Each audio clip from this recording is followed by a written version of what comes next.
Saban Live vous présente Tranquille Frérot de James Solin, tome 1, Renseignement Tonton, aux éditions du Caïman. Je vais donc vous lire les premières pages.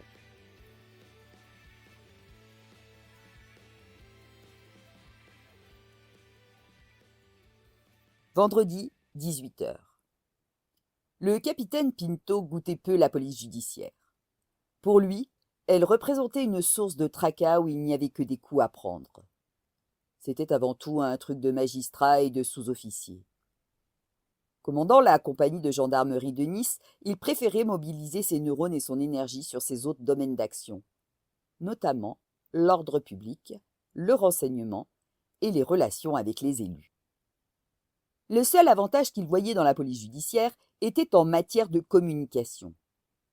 Faire remonter une belle affaire à la direction générale et avoir son nom et sa bobine sur Nice Matin était bon pour la carrière. Encore que cela pouvait alimenter les jalousies de ses pairs et de supérieurs ombrageux. Enfin, plutôt son nom, car sa bobine n'était pas des plus photogéniques. Le genre noirot, taciturne, tristu, de taille moyenne, le muscle sec, la guibole courte, et il avait le capillaire sombre et terne, le teint blanc et le regard ombrageux. Des poches bistres larges comme des valises plombaient ses yeux tourmentés. L'homme était tiraillé entre deux grandes affections, l'ambition et l'inquiétude. Ses yeux fiévreux et pénétrants trahissaient la première. Il dissimulait la seconde sous un grand calme de façade, posant des phrases sentencieuses d'une voix grave, au débit lent qui avait l'immense avantage d'endormir ses subordonnés et de rassurer ses chefs. Elle lui permettait de débiter ses fadaises avec une assurance à toute épreuve. Orgueilleux, pour ne pas dire prétentieux, il prenait vite la mouche, d'autant qu'il était dépourvu de tout humour. Il n'était pas sans mérite pourtant. Parti de la base, simple gendarme auxiliaire incorporé dans le cadre de son service militaire, il avait, à force de travail et de volonté, intégré le corps des officiers. Il n'avait usé ses guêtres que peu de temps comme sous-officier.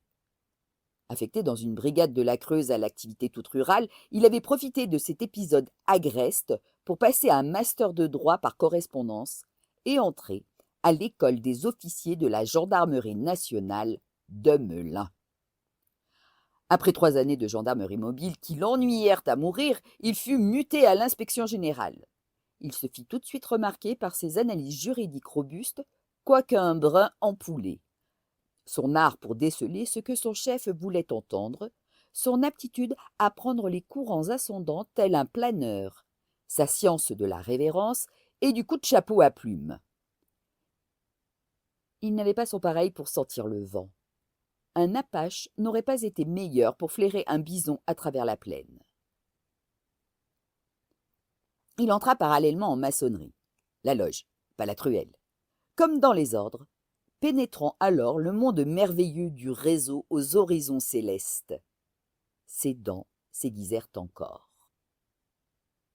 Ainsi, ce fut à son grand regret qu'après 5 années, il fut contraint de quitter son poste d'état-major parisien pour sacrifier aux exigences du parcours de carrière.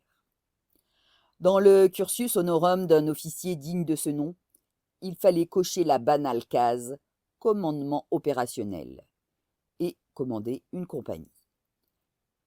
Même lui ne pouvait déroger à ce trivial point de passage obligé. Toute journée passée sur le terrain est une journée perdue pour la carrière, pensait-il à regret, en examinant la carte de France, quand il eut s'agi d'émettre des vœux géographiques. Il aurait voulu demeurer à moins d'1 heure de Paris, car si, dans ce rayon, les casinos sont interdits, les ambitieux sont légion. Malheureusement, le gestionnaire chargé de le muter décida de l'affecter à l'autre bout de la France, dans les Alpes-Maritimes, à Nice. Pinto tenta l'impossible pour infléchir la décision de cet impudent et recevoir l'affectation qui, pensait-il, lui revenait de droit. Le gestionnaire impartial et rigoureux, le genre droit dans ses bottes, insensible aux interventions, ne voulut rien savoir. Pinto ferait ce qui lui était ordonné, comme les autres. Le brillant officier se retrouva donc exilé à Nice, comme certains l'avaient été à Limoges en leur temps. Beaucoup auraient goûté cette affectation de choix sur la Riviera. Mais lui, pragmatique, voyait surtout ce que ça allait lui coûter en avion pour se rendre dans la capitale, afin de se rappeler au bon souvenir de ce qui compte et demeurer dans les petits papiers des cercles de décision. Son passé de sous-officier faisait qu'il occupait le poste de commandant de compagnie à un âge plus élevé que ses camarades issus de l'université ou de Saint-Cyr. Le presque quadragénaire n'en était que plus ambitieux et pressé. Il fallait demeurer le minimum de temps à ce poste et rejoindre Dardar Paris. Le concours de l'école de guerre lui offrait l'opportunité de quitter le terrain le plus rapidement possible et de retrouver ses cénacles parisiens. Dès sa première année de commandement, il entreprit de passer le concours. Belle machine intellectuelle tout de même. Il franchit aisément l'obstacle et devait donc rejoindre l'école militaire à l'été, après seulement 2 ans de commandement de terrain. Certains officiers, dans la même situation, auraient demandé à reporter leur scolarité. Pas lui. Au grand jamais. Si ces hommes avaient pu croire un instant que le passé de sous-officier de leur chef renforcerait sa proximité avec eux, ils avaient vite déchanté. Pinto, qui connaissait les ficelles, trucs et astuces, se révéla tout de suite une véritable peau de vache. Le discours était humaniste, bienveillant et paternel, mais la réalité empreinte de méfiance et de défiance. L'officier supérieur avait la fâcheuse habitude de suspecter ses subordonnés de vouloir la lui faire à l'envers, selon l'expression fleurie en usage. À croire que l'officier prêtait à tous ses propres turpitudes. Dans cet esprit, Pinto avait pris la fâcheuse habitude de visiter les bureaux de ses 2 adjoints. Comme il manquait de discrétion, il s'était fait repérer. Pour marquer le coup, l'un d'entre eux, un lieutenant facétieux, avait cru bon de coller sur la porte intérieure de son armoire la photo d'une pin-up dont s'échappait de la bouche une bulle portant le charmant texte suivant. « Vite, vite, mon capitaine, refermez la porte, je vais prendre froid. » Autant dire que ce lieutenant farceur ne prendrait pas de points en notation durant le règne de Pinto. Certes, il n'était pas apocalyptique sur le terrain, il était juste passable. Il perdait cependant un temps phénoménal à rendre compte de tout et de rien au colonel. Il se reposait également allègrement sur ses adjoints, efficaces, humbles et loyaux. Si Pinto était médiocre dans le faire, il excellait dans le faire-faire, sachant dénicher l'homme idoine. Pour les événements planifiés, Pinto bottait en touche et ventilait vers le bas sans difficulté. En revanche, c'était moins facile pour les imprévus, tout particulièrement en période de vacances quand il se retrouvait isolé, ce qui était le cas durant l'été.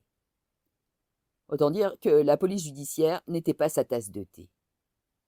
Dans cette matière, les événements ne faisaient pas l'objet de bans en règle générale. Il était assez peu fréquent en effet qu'un braqueur annonce, urbi et orbi, aller se faire l'Intermarché du coin, ou un assassin plantait son couteau de cuisine dans la gorge de son voisin descendu lui demander de baisser le son de sa télévision. Tout cela pour dire que le renseignement tonton, inopiné du vendredi soir 18h à quelques minutes du week-end, passait mal chez l'officier. Surtout quand il émanait de la brigade de recherche, la BR, unité de la compagnie spécialisée dans la PJ. Autant l'officier pouvait persuader rapidement un gendarme d'une de ses 10 brigades territoriales chargées du tout venant que son info méritait d'être recoupée et qu'on pouvait attendre lundi, autant il était plus compliqué de retenir les fins limiers de son unité de recherche. Aussi, quand le major Castaneda, commandant de la brigade de recherche de Nice, vint lui annoncer qu'un go-fast allait probablement remonter depuis l'Espagne ce week-end, il obtint une réponse mitigée. « Hein? Mais vous croyez que j'ai que ça à faire? Avec le passage du Tour de France dimanche, tous les militaires de la compagnie sont employés. On a mobilisé un bataillon de réservistes pour l'événement. Je serai moi-même sur le terrain toute la journée. Je n'ai pas le temps de gérer un go-fast. Mon capitaine, c'est du tout cuit. On a balisé la porteuse. Bordel, ça fait combien de temps que vous êtes dessus? Je ne suis même pas au courant.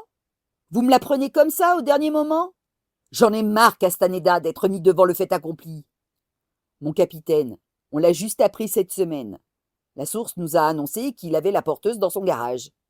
Quelle source? Quel garage? Quelle voiture? Kiloutou, le graisseux du garage, Azur Auto à la Trinité, c'est un master blanc. C'est quoi son immatriculation? Demanda l'officier comme si cela allait pouvoir changer quelque chose. 76 OPU 32. Et le parquet? Il est dans la boucle? La voiture a été balisée dans le cadre légal, j'espère.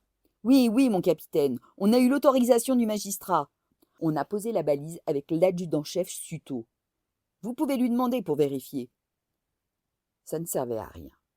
L'adjudant-chef Suto, l'adjoint de Castaneda, était un ami de longue date du major. Ils s'entendaient comme cul et chemise. Au reste, le major était connu pour être rigoureux. Le capitaine se leva de son bureau. Il regarda par la fenêtre en soupirant. Ça tombait vraiment mal. Il se demandait comment il allait faire. Le master a pris la route de l'Espagne hier matin. Il s'est posé vers Malaga. Ça correspond à des entrepôts de fruits et légumes. Je pense qu'il devrait remonter demain ou dimanche. C'est qui derrière? Vous savez? Les Berkane. Les frères Berkane? Oui, l'épicier et Cadafix. Oui, merci, Major, je connais. Les plus gros trafiquants de Nice. Rien que ça. Vous vous êtes rapproché de la section de recherche de Marseille et de la PJ? Il ne faudrait pas qu'on vienne mettre le bazar dans l'un de leurs dossiers. Le major s'en était bien gardé. Il avait une occasion en or de se faire les deux plus gros trafiquants de la Côte d'Azur et il n'allait pas les servir sur un plateau d'argent à un autre service. Ça méritait bien un petit mensonge. Oui, c'est fait, pas de souci à ce niveau-là, dit-il. Et l'ouvreuse? Vous l'avez, l'ouvreuse? Ils ne vont pas travailler sans ouvreuse, vos trafiquants. Comme si le major Castaneda, à presque 50 ans et plus de 25 années de métier, ignorait que des trafiquants de cette envergure n'allaient pas transporter une telle quantité de stupes sans être éclairés largement vers l'avant pour détecter tout barrage de police. Non, on n'a pas l'ouvreuse, mais on peut faire sans.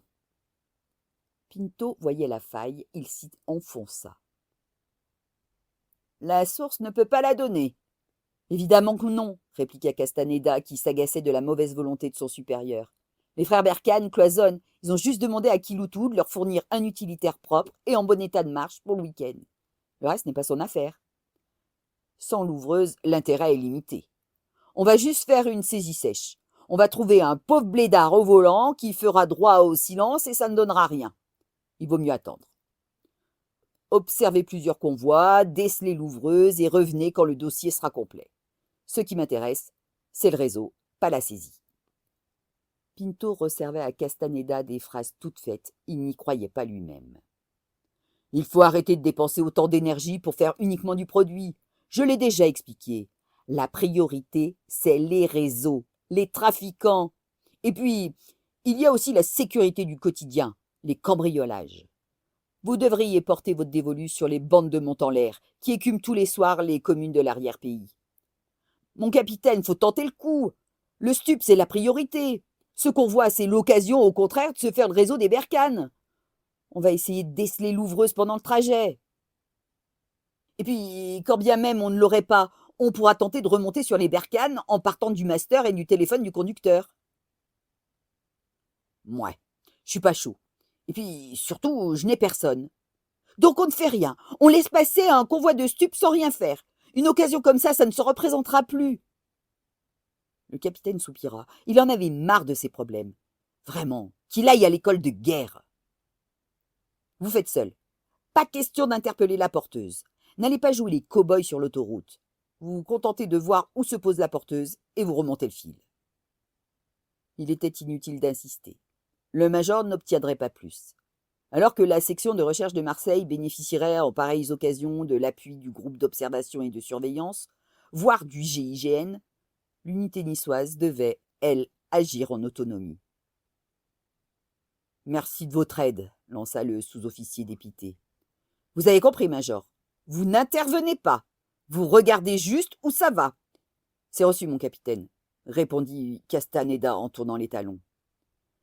Le capitaine le laissa partir, vaguement coupable de ne pas avoir répondu à l'attente de son subordonné, mais soulagé d'avoir gagné du temps. Il allait pouvoir se concentrer sur le Tour de France. « Au fait, Major, dites-moi, vous avez fait quelque chose pour la fouine ?» La fouine, là maintenant, c'était le pompon. Le capitaine faisait une fixette sur cette bête depuis qu'il s'était acheté un cache-caille. Car la bestiole, venue très certainement des bois de l'arrière-pays, fréquentait la caserne. Plusieurs enquêteurs l'avaient vue. Elle détériorait les voitures en s'attaquant aux gaines des moteurs faites à base d'amidon. Un maréchal des logis chef en avait déjà eu pour 400 € de réparation. Pinto, qui craignait pour son SUV, avait confié à Castaneda le soin d'attraper l'animal. « Rien, répondit le major. Vous attendez quoi? Qu'elle grignote toutes les voitures de la caserne? Je vais le faire, mon capitaine. Je n'ai pas eu trop le temps ces temps-ci, mais c'est prévu, je vous assure. Dès que je la chope, je lui colle un 9 mm dans le crâne. » Pinto le regarda avec stupeur. « Surtout pas! C'est une espèce protégée. La tuer est une infraction pénale. Vous voulez que ma responsabilité soit engagée? Non, vous la transporterez à une 50aine de kilomètres et la lâcherez dans la nature. » Le major, qui s'était renseigné, n'avait aucune envie de passer une demi-heure avec une sauvagine qui sentait la mort dans un véhicule.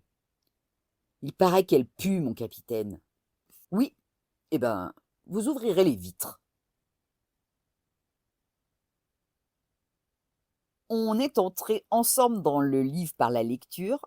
Maintenant, je vais vous raconter ce qu'il m'a laissé à moi une fois la dernière page tournée.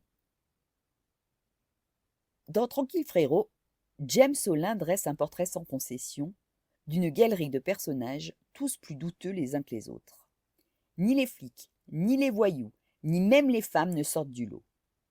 Chacun porte sa part d'ombre, de cynisme ou de ridicule. Le roman semble faire le pari de l'irrévérence totale, quitte à flirter avec la caricature.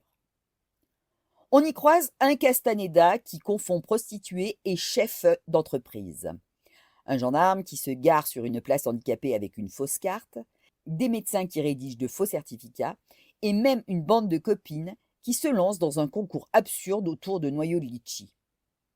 Tout le monde en prend pour son grade, y compris les personnes en situation de handicap, représentées à travers un truand difforme et violent, digne d'un Joe Dalton sous stéroïdes.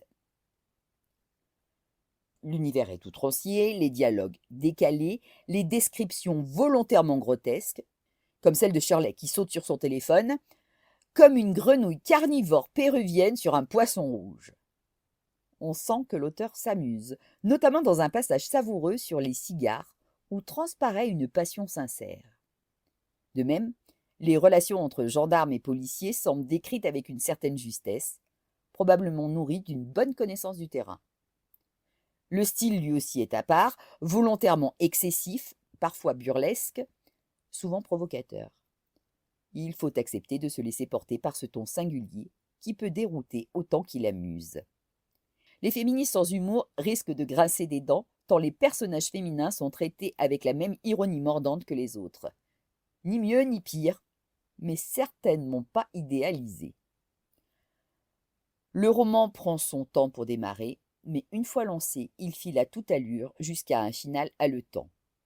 Malgré, ou grâce à ses excès, Tranquille Frérot laisse une impression durable, celle d'un monde où la morale est floue, les figures d'autorité vacillantes et où l'absurde côtoie le réel à chaque page. En résumé, un polar déjanté, corrosif, parfois dérangeant, mais qui ne laisse pas indifférent. À lire si vous aimez les univers grinçants, les personnages ambigus et les récits qui bousculent les codes. Merci de m'avoir écouté. N'hésitez pas à liker, partager, commenter, je vous répondrai toujours. Et à très vite pour de nouvelles lectures.